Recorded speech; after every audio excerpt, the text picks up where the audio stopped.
kaibigan tayo. Pero ibang paniniwala namin eh. Naglilingkod kami hindi upang sumikat o para mabawi ang anumang hirap. Ginagawa namin ito dahil mahal namin ang aming kapwa at para makalugod din sa Diyos. Wala ka palang kwentang lapitan eh. Tama pala si Arthur. Na-under mo asawa mo. Kaya hindi siya sumama sa amin.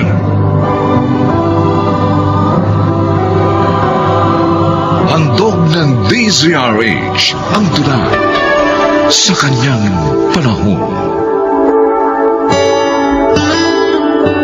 Marami ang nagsasabing dapat magkaisa upang umunlad ang bayan. Subalit sino nga ba ang dapat na unang magkaisa? Mga kaibigan, narito at ating pakinggan ang naging karanasan ni Florinda sa ating dulang sa kanyang panahon.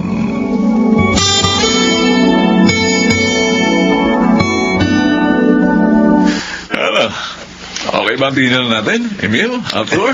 Oo, Miguel. Ang dami nga namin nakain ni Arthur. Naku, sigurado mag-iisip na naman ang hindi maganda si Celine kung saan ako naghapunan. Huwag ka na kasi mambabae pa, Arthur. Ay, mabalik tayo sa pinag-uusapan natin, no? Alam niyo kung mananalo ang partidong itatatag natin, ha? Isa ang maaaring umupo sa Kongreso.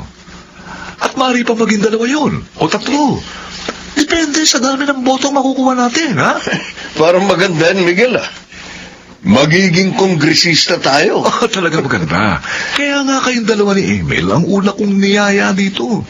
Dahil alam ko na gusto niyo rin ang maglingkod sa bayan. At siyempre, habang nanunungkulan tayo, marami din tayong benepisyo. Aba, siyempre naman, ano? Hindi tayo lugi dito, mga kaibigan. Pero, Miguel, kailangan ng malaking halaga dyan. Oo. Para sa pag-aasikaso ng mga papeles, sa mga dapat bayaran. At natural, siyempre, sa pangangampanya. Pero, huwag kayong mag-alala, ha? Mapapawi rin natin yun, ha? Kaya sumama na kayo rito sa partidong itatatag ko!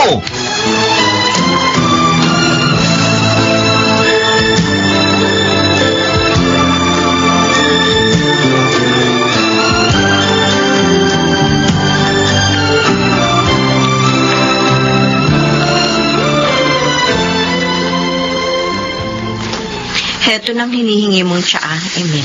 Salamat, Florinda.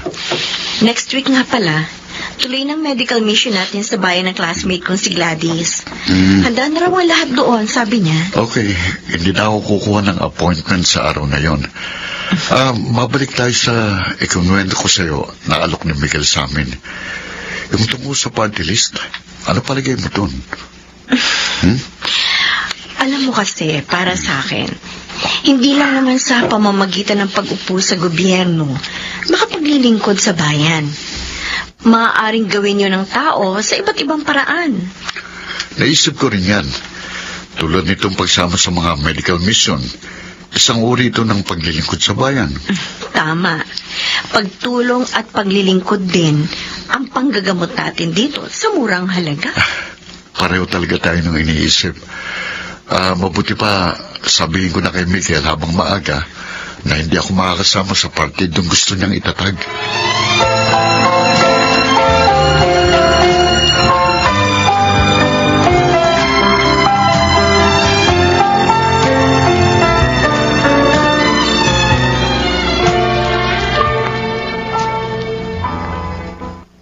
Ano? Hindi ka sasama?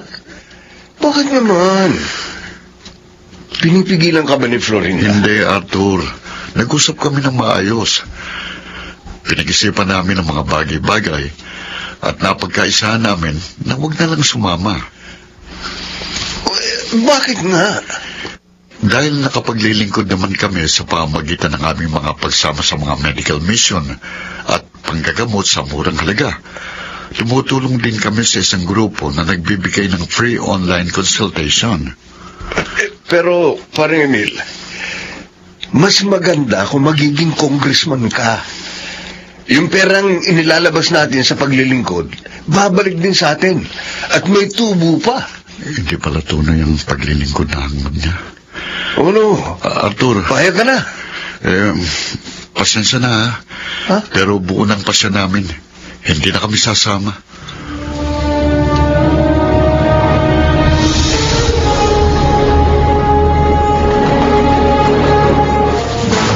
Sayang naman kung hindi natin makakasama si Emil sa partido. Ay, no, malaki maitutulong niya eh. Nanghihinayang din ako eh. Pero, mas nakinig siya sa asawa niya eh. Minsan kasi yung si Emil, Oh, na-under ni Florinda eh. talaga? O eh, baka naman hindi nyo lang kinausap si Florinda. Hindi ko talaga siya kinausap. Si Emil lang. Ay, okay, sige. Ako kakausap sa kanya. Malay natin. Baka makumbinsi ko siya. Eh, ikaw bahala. Ay, oo nga pala. May pera na akong ibibigay para share ko dito sa partido natin. Oh, good. Good. Oh, mabuti. Nagbenta ako ng lupa, Miguel. Oo. Alam ko naman mababawi ko rin ito eh. Oo. Eh, ayos lang. Kahit gumastos ako.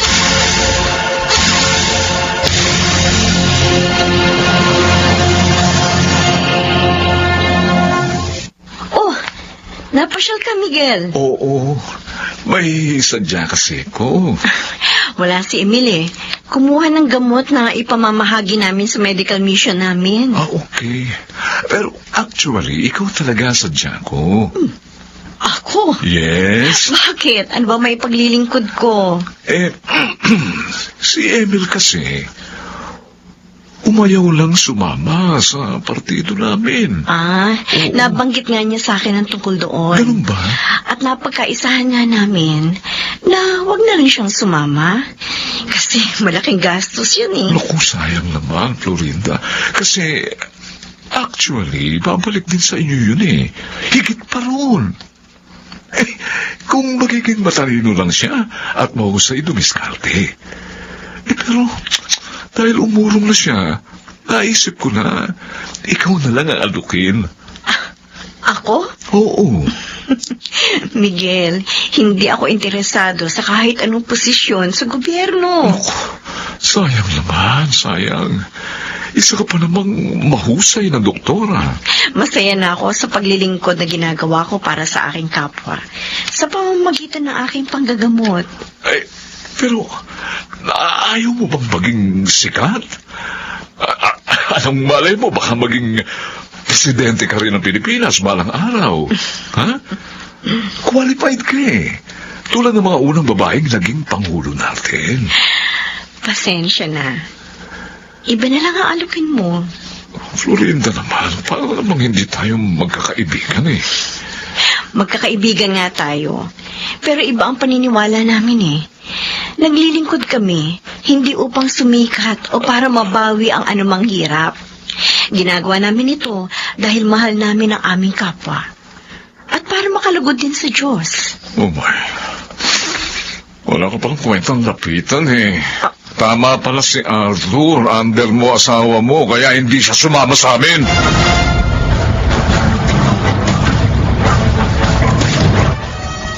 Anak, napansin ko mula nang umalis yun si Miguel, naging matamlay ka na. Bakit ba?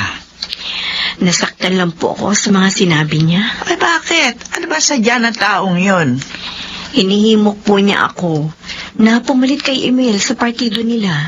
Ano? Na hindi ko po siya pagbigyan, nagsalita na siya ng masakit. Loko pala siya. Ano ba sinabi niya? Wala raw po akong kwentang lapitan. At under ko raw po si Emil. Makitid pala utak ng taong yon. At hindi rin po siya marunong rumispeto sa paniniwala ng iba. Tama lang talaga na huwag tayong sumama sa kanila. Emil? Ibang motibo ni Miguel sa pagtatayo ng partido. Oo nga. Pansariling kapakanan? Sana, Emil. Huwag mo na siyang harapin tungkol sa sinabi niya sa akin. Baka maging magulo lang. Huwag kang mag-alala. Hindi ko siya papatulan. Tama yun. At huwag niyong panghinayangan na nawalan kayo ng ganong klaseng kaibigan.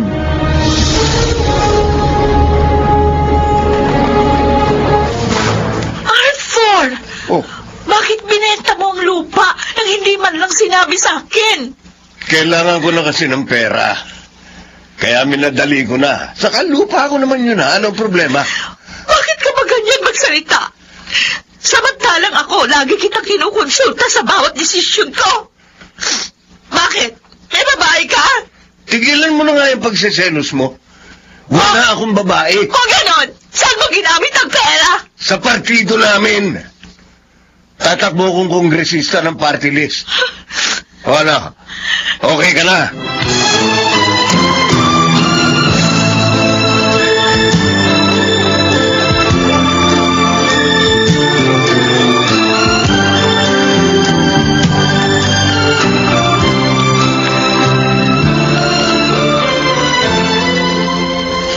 Ano? Umalis sa inyo si Celine? Oo. Nagalit siya sa akin dahil lagi ko raw siyang binabaliwala sa mga pagpapasya ko. Arthur, huwag kang magagalit, ano? Tama naman si Celine, eh. Dapat kahit babae siya, isinasaalang-alang mo pa rin siya sa mga gagawin at desisyon mo. Sinubukan naman na ba siyang tawagan? Oo. Ayaw niya ako sagutin. Sige, palipasin mo muna ng ilang araw. Baka lumamig din ang ulo niya. Emil, Hmm. Florinda, hindi lang yun ang problema ko eh. Oh, ano pa? Yung partido namin, hindi na-aprobahan ng COMELEC. Ano? Paano ang perang ibinigay mo kay Miguel? Yun ang talagang problema. Dahil sabi niya, nagastos na raw yun. May makuha man daw ako, malaki na nabawas. Parang iniiwasan na nga rin niya ako eh. Nagsisisi ako, nagpadala ako kay Miguel. Ngayon, pati kami ni Celine, nagka-problema.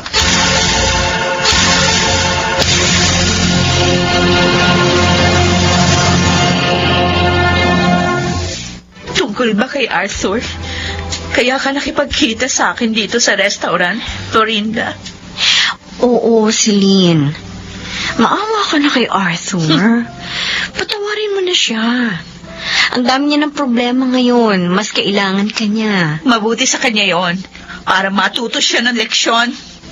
Celine, mawawasak ang pamilya ninyo kung gagantihan mo ang asawa mo. Gusto mo ba mangyari yun? Florinda. Oo, nagkamali si Arthur. Pero tayo mga babae, dapat matuto rin tayong umunawa sa ating mga kabiyak. Lalo na sa panahong kailangan nila tayo.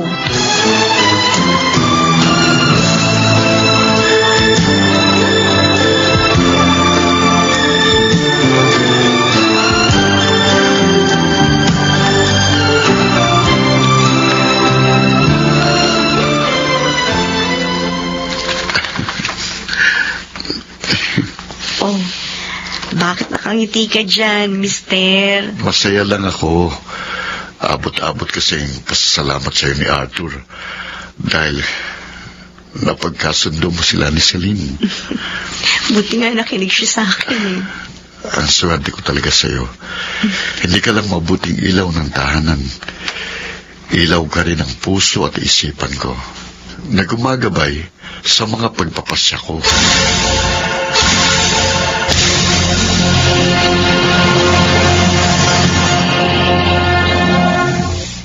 Hindi lamang sa pag-upo sa pamahalaan magagawa ang paglilingkod sa bayan. Ito'y maaaring gawin sa maraming kaparaanan, ninuman, saan man at kailanman, sa kanyang panahon.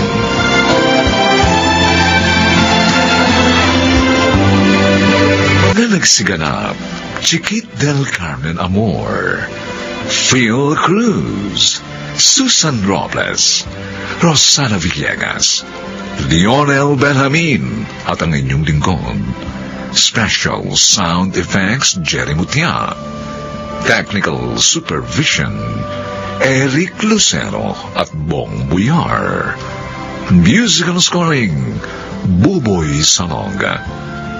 Ang kasaysayan ito'y mula sa panulat ni Thelma Corporal Alcantara. At sa pinagsamang direksyon ng inyong lingkod, June Martin Legaspi, at Bobby Cruz sa kanyang panahon.